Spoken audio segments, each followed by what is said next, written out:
Gümüştekin ne der abi? Seni ister. Ben teslim olalım derim. Eğer teslim olursam Dodurgalılar yatışır. Doğru dersin. Ben tedbirleri alayım. Alplerimizin çoğu ya şehit oldu ya da bize ihanet etti. Kalan bir avuç Alp'i uyanık tutmak lazım.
Hoş geldin Karabek.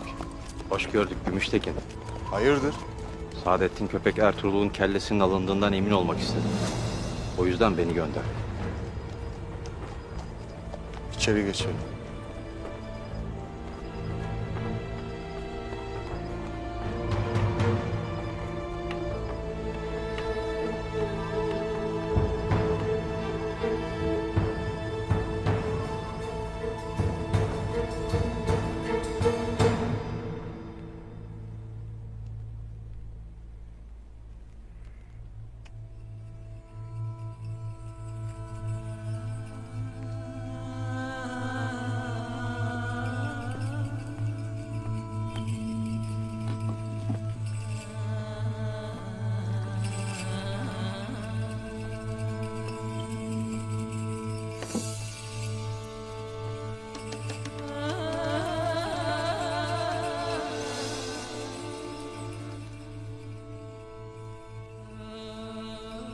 Acımız büyüktür.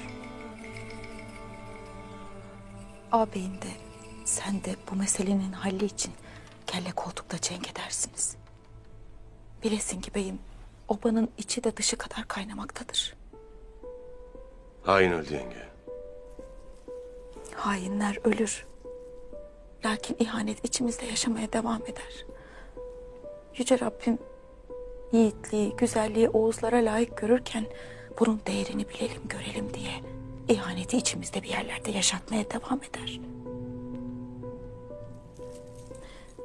Anamı bu hale koyan dayın değildir.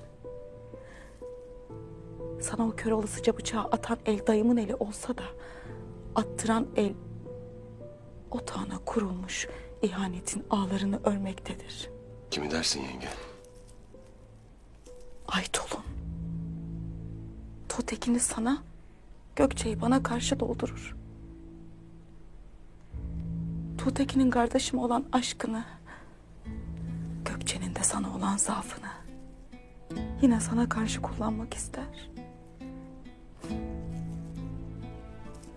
Bilmem mi sandım beyim? Bilirim. Sadece ben değil, Halime Sultan da